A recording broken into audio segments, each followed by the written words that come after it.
नमस्कार. जूनचा पहिला आठवडा चालू आहे. आत्तापर्यंतचे काही व्हिडिओज आपण असं डिस्कस केलेलं होतं. जंगलामध्ये किंवा आपल्या बागेमध्ये जो पडणारा पालापाचोळा असतो तो किती महत्त्वाचं काम करतो, प्रोटेक्टिव्ह लेअरसारखं तो काम करतो. तर तुम्हाला मी दाखवणार आहे 2-3 ठिकाणी की हा प्रोटेक्टिव्ह लेअरसारखं काम करतो म्हणजे काय ते. तर इथे जर का असं उकरून आपण बाजूला करून बघितलं तर ह्या इथे हे तर हा पालापाचोळा सगळा ह्या वाळवीने इथे कुजवून टाकलेला आहे. ह्याची इथली आतल्या भागाची ही माती झालेली आहे.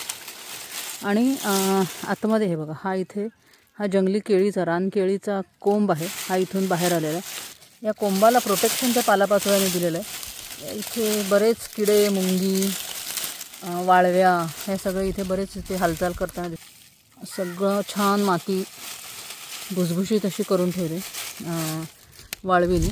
उष्णतेपासून किंवा जेव्हा पाऊस ह्याच्यावर पडेल, पहिला पाऊस, त्यावेळेला पावसामुळे सगळं माती जी आहे ही माती धुपून जाणार नाही. निसर्ग देवता म्हणा, अगर ईश्वर म्हणा, अगर देव म्हणा, जो कोणी इथली सुपर पॉवर आहे, हे सगळं लावून दिलेली लाईन आहे ही इतकी परफेक्ट आहे की माणसाला त्याच्यामध्ये ढवळाढवळ अजिबात करण्याची गरज नाही आणि करूसुद्धा नाही आहे. कारण आपण इथं ढवळाढवळ केलं की सगळी नासधूस होते. तर पृथ्वीची किती वाईट परिस्थिती झाली हे आपल्याला सगळ्यांना माहिती आहे. जसं ईश्वराने तयार केलेलं आहे तसंच ते राहू द्या.